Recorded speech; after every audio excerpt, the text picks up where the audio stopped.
Wah, wah, wah, wah, wah, awas, awas, awas, awas, awas, awas, awas, awas, woi, woi, woi, woi, wah, wah, wah, selamat sekali-kalinya, selamat. Polisi beberkan fakta video viral mobil terbakar jalan mundur di turunan Majalengka bermula muncul asap di AC. Sebuah mobil minibus bernomor polisi E1670W terbakar di Jalan Raya Sindangwangi, Kecamatan Sindangwangi, Kabupaten Majalengka, Jawa Barat pada Minggu 8 Januari 2023. Dalam keadaan kobaran api yang masih menyala, mobil berjalan mundur di turunan hingga membuat suasana sekitar mencekam. 3 orang penumpang yang berada di dalam mobil pun berusaha untuk menyelamatkan diri. Warga sekitar yang sempat menyaksikan kejadian itu berusaha menolong dan berteriak histeris. Video insiden mobil terbakar sambil berjalan mundur itu sempat tersebar di sejumlah media sosial.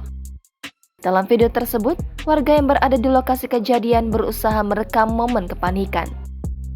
Mereka juga berteriak meminta warga dan pengguna jalan lain menghindar agar selamat. Wah, wah, wah, wah, awas, awas, awas, awas, awas, awas, awas, woi, woi, woi, woi, wah, wah, wah, selamat sekali-kalinya, selamat. Kapolsek Sindangwangi, Polres Majalengka, Ibtu Willy Rukwili menceritakan kronologi kejadian saat dihubungi melalui sambungan telepon pada Minggu 8 Januari hari ini. Saat itu, pemilik mobil bernama Farhan Maulidi melaju menuju Curug Kiara Danu di Lengkong. Saat mobil berada di tanjakan, tiba-tiba mobil mengeluarkan asap dari bagian AC.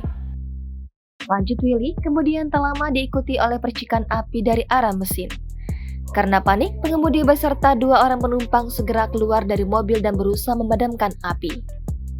Warga yang berada di sekitar lokasi juga berusaha ikut memadamkan api, namun bukannya padam, justru api semakin membesar.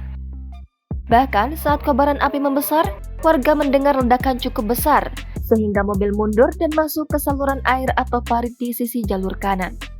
Petugas Polsek Sindangwangi, Polres Majalengka yang datang ke lokasi langsung memadamkan kobaran api menggunakan apar. Warga juga membantu pemadaman secara swadaya dengan ember sehingga kobaran api pun berhasil dipadamkan. Ibtu Willy Rukwili menerangkan jika kejadian ini diduga karena korsleting kabel listrik mesin radiator. Beruntung tidak ada korban jiwa dalam kebakaran ini. Kerugian ditaksir mencapai 40 juta rupiah dengan kondisi mobil hangus total. Wah, wah, wah, wah, awas, awas, awas, awas, awas, awas, awas, woi, woi, woi, woi, wah, wah, wah, selamat sekali-kalinya, selamat. Jangan lupa subscribe, share, komen, dan like ya.